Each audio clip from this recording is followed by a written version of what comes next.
Assalamualaikum warahmatullahi wabarakatuh. Selamat datang semuanya. Perkenalkan, nama saya Salman Hasbi Asyidiki. Saya mahasiswa semester 4 dari Prodi Bahasa dan Sastra Indonesia. Kali ini saya akan menjelaskan mengenai konsep dasar media komunikasi. Video ini saya buat untuk memenuhi tugas mata kuliah media pembelajaran Bahasa dan Sastra Indonesia yang diampu oleh Bapak UNES MPD.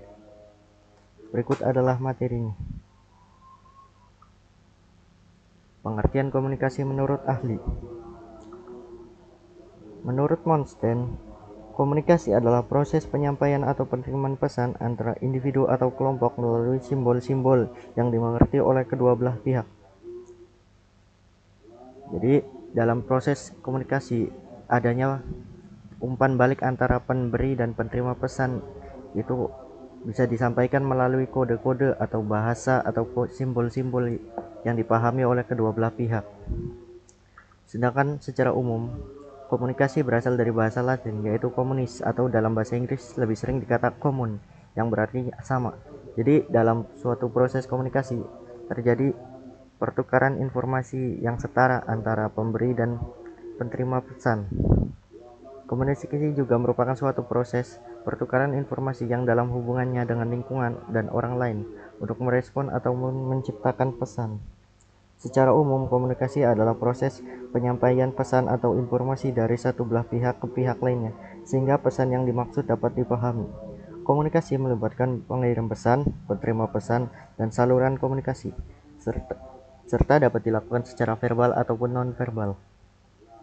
Proses ini memungkinkan terjadinya pertukaran informasi dan pengertian antara individu atau kelompok. Berikut adalah beberapa model-model komunikasi. 1. Model komunikasi linear.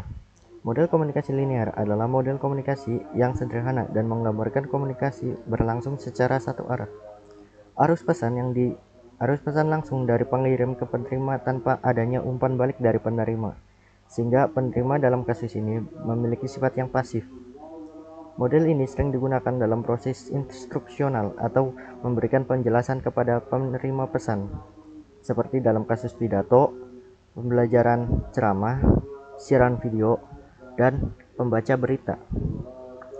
Yang kedua adalah proses komunikasi transaksional.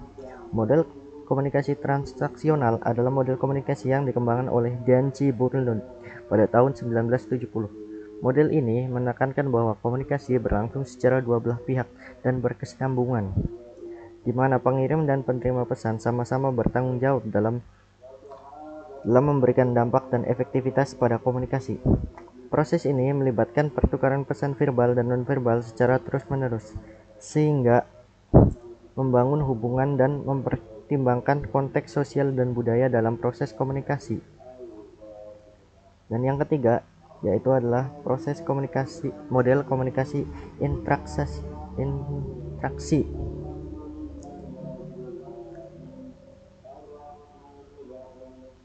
Menurut para ahli, jenis model komunikasi interaksi adalah model komunikasi yang menggambarkan komunikasi berlangsung secara dua arah.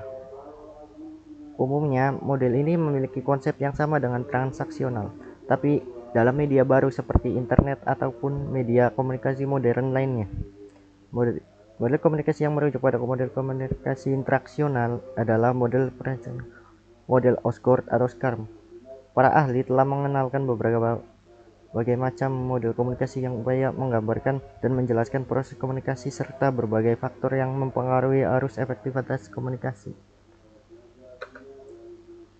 Berikut adalah beberapa fungsi media komunikasi. Ya, 1, yaitu edukasi dan pemberian informasi. Dengan cara menyampaikan fakta-faktanya yang ada kepada penerima informasi. Media juga bisa berfungsi untuk menyampaikan norma, aturan, dan nilai kepada pengguna media.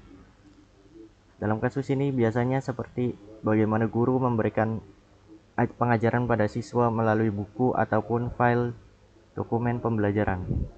Corong opini. Kedua, corong opini. Masyarakat luas dapat menggunakan media komunikasi sebagai wadah untuk menyampaikan opini atau pesan yang dimilikinya. Biasanya kasus ini terjadi dalam komentar, baik itu komentar yang bersifat opini ataupun kritik. yang terjadi di internet ataupun dalam media tulis seperti koran.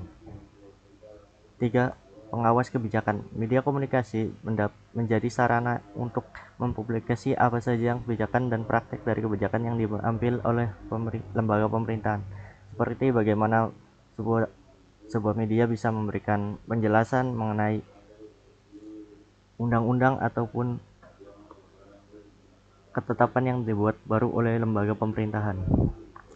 Dan yang terakhir, pemantauan. Media komunikasi juga berfungsi untuk memantau apa saja yang terjadi. Misalnya masyarakat dapat mengetahui informasi mengenai perubahan iklim, bencana alam, atau informasi mengenai prosedur kesehatan dan lain sebagainya. Ya, berikut adalah pengertian mengenai berbagai macam model media komunikasi yang ada. Sekian dari saya, kurang dan lebihnya mohon maaf. Wassalamualaikum warahmatullahi wabarakatuh.